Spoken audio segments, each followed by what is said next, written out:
Hello Puggies and welcome to the Pug Life Show, brought to you by Pug Parties because your pug deserves to be the best dressed at the party, and you can check out their outfits at pugparties.com.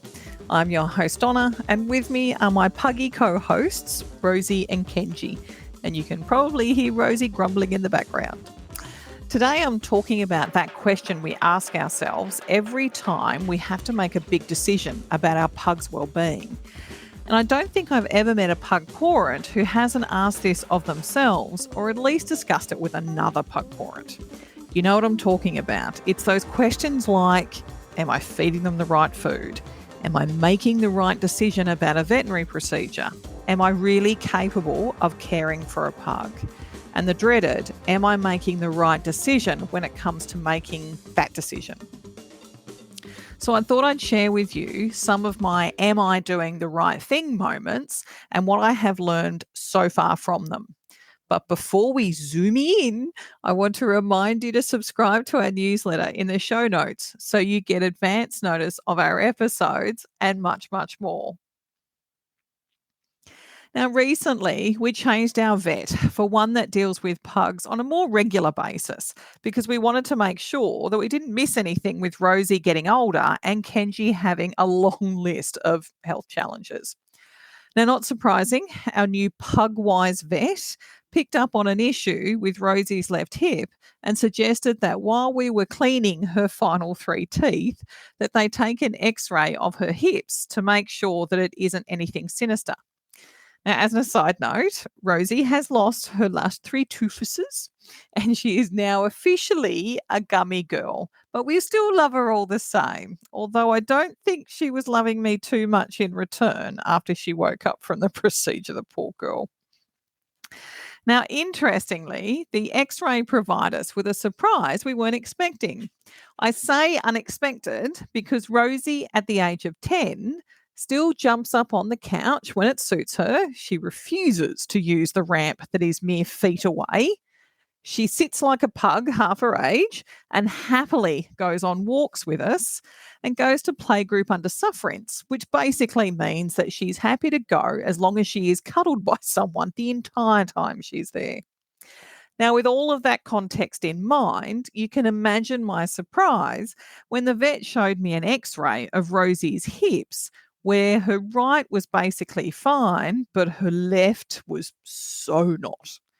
Now, the vet had tried to get her hip into the correct position, but was unable to because Rosie's got hip dysplasia.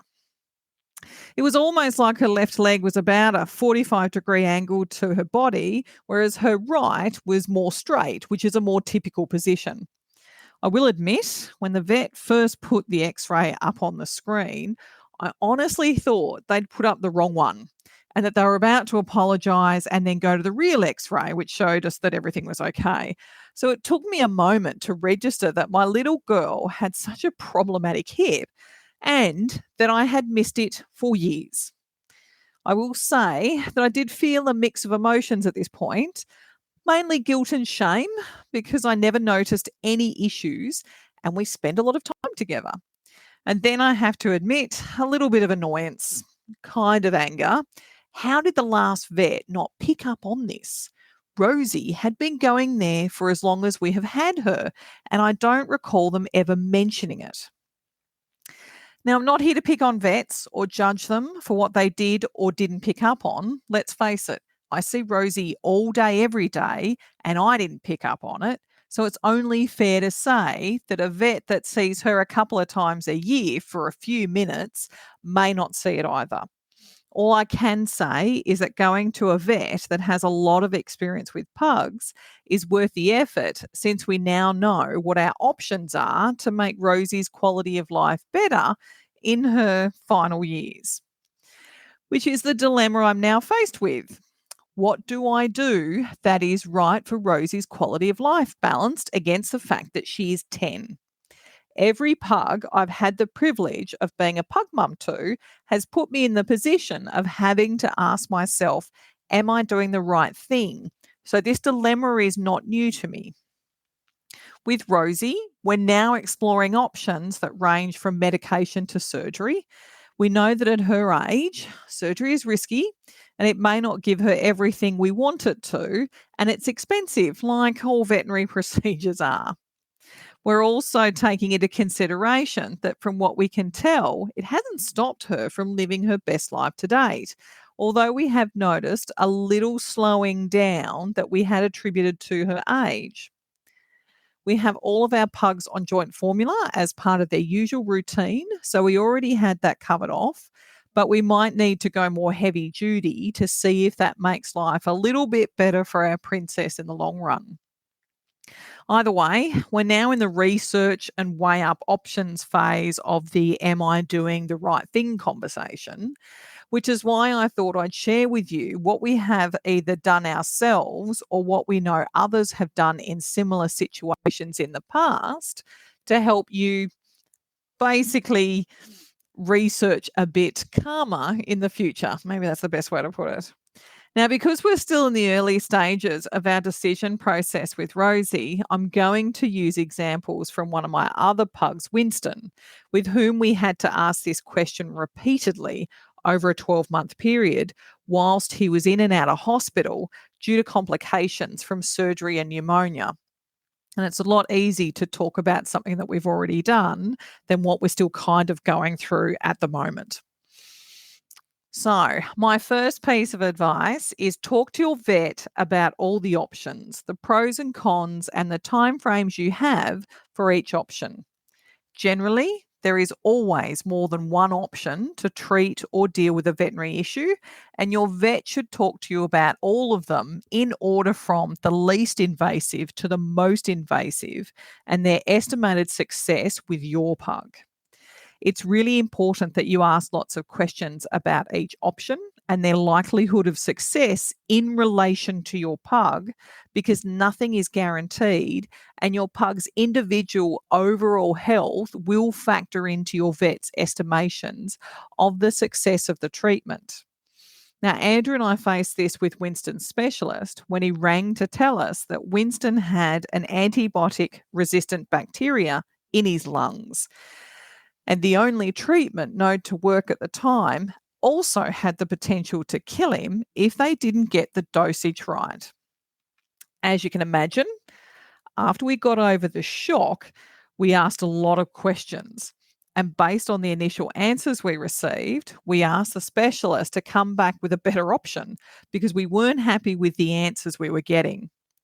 Thankfully, our specialist went back to the drawing board with the help of the wider veterinary specialist community, and he come back with an option that was still risky, but much less so than the first option. The new treatment plan saw Winston beating the bacteria in the end and giving us our puggy boy back for Christmas that year. It was a gamble, but we decided that the gamble was worth it after a lot of talking and soul searching, knowing that the bacteria itself was terminal as well.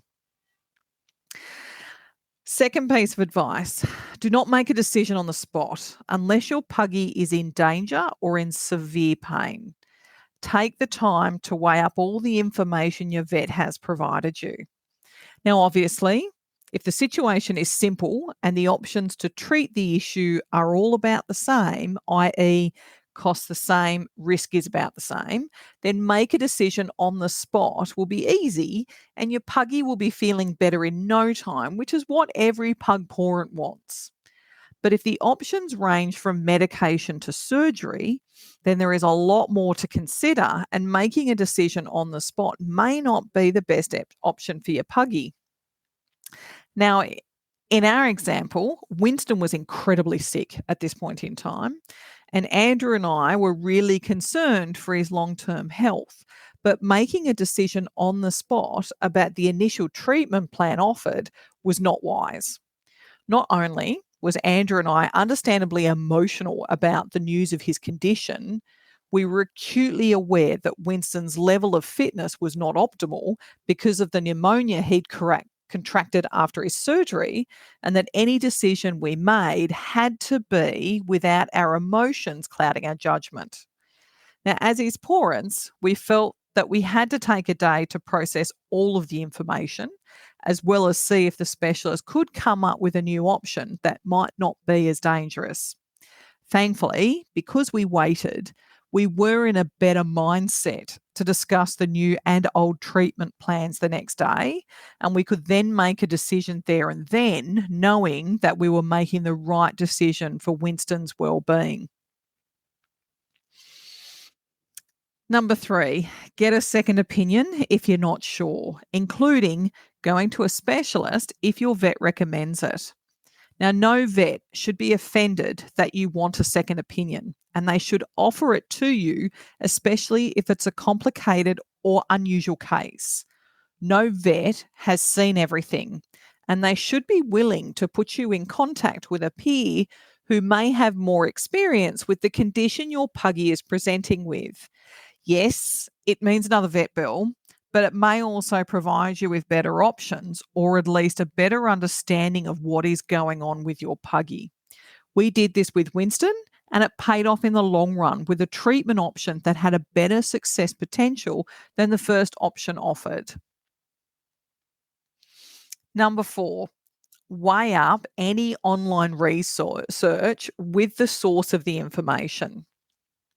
I think knowledge is power, and the internet is providing that in spades these days. But be careful where you get your info from. All advice should come from a reputable source, such as the relevant state or national veterinary body, or from a registered pug club who gets vets to write their blog articles.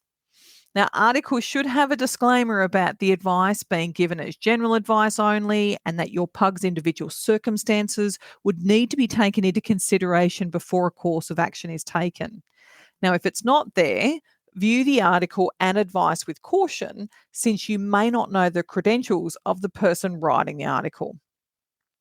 I typically use the internet to research the condition or issue in general to make sure that I understand what it is, how it could have come about, and what are the typical solutions that would be recommended by a vet. I do this because when the first tells you about your puggy's health issue, you're getting a lot of information in a short period of time. So, giving yourself some time to sit down and gather your thoughts with the facts on hand allows you to make the best decision you can with a clear head. And let's face it, what's better than doing some decision making when you've got a sleeping puggy on your lap as well? Now, number 5, if funds are tight, consider running a GoFundMe or equivalent campaign to get help to cover the costs.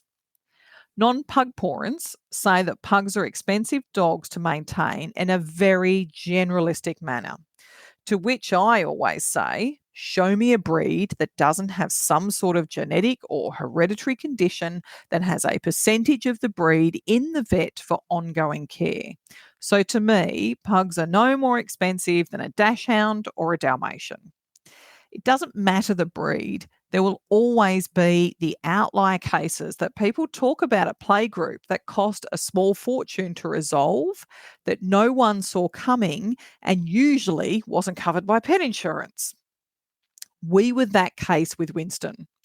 Over a 12-month period, from his first surgery to the final medical intervention to deal with the bacteria in his lungs, we spent over $20,000. Now, Andrew and I are dinks and therefore had savings to cover the unexpected hospital stays and could cover the smaller monthly bills at payday as well. But not everyone has that sort of spare cash sitting around waiting to be spent on an unplanned surgery or hospital stay. So if this happens to you and your savings can't quite cover the bill, consider running a GoFundMe campaign. Now, I haven't done it personally, but I know of other people who have, and it has helped immensely. There are people out there that don't or can't own a pug for various reasons, but who still want to help out other puggies when they can, which to me is a win-win situation. Most fundraising websites have areas that detail what you can do to raise funds for a pets vet bills. So make sure to take the time to read their guidance and have some great pictures and video of your puggy to go with your campaign as well, because everybody loves puggy pictures. Now, number 6, ask other people in your pug community if they have come up against a similar issue and what their experience was like. I'm not recommending that you ignore what your vet or specialist is advising and go with Dr. Google or the person that you just met at the leash free park. But you may have to make a serious decision, and speaking to someone who has had a similar experience to you helps. Even if it's just to hear the words, "It's okay, I was shit scared myself," or "I had no idea if I was making the right decision or not, so I went with my gut and chose the option that gave my puggy the best chance of success," really helps. I think that sometimes just knowing that other pug parents have been in a similar situation to yours, because no two are exactly the same, makes your journey a little easier. They may tell you about their amazing vet or specialist that you can go to for a second opinion, or the changes they made to the house so that their puggy's recovery was as comfortable as possible.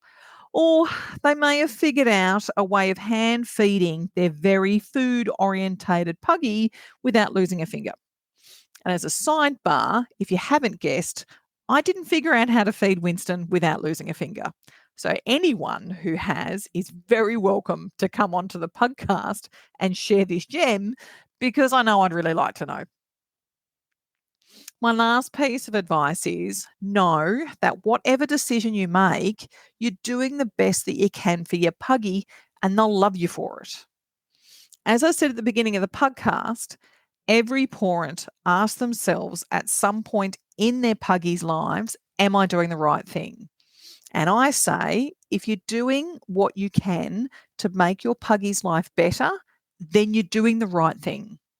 What's more, I know there are thousands of pug parents out there that have gone through this themselves or are going through it right now, like we are with Rosie. So you're not alone. Now, on that note, we'd love for you to share your stories about the time you asked yourself if you're doing the right thing over in our Facebook group, Living the Pug Life, because that's where crazy pug parents hang out. And if you liked this episode or you think it would be useful for someone else, please share and leave a review with your favourite podcast host so more pug parents can find us and join in with the fun.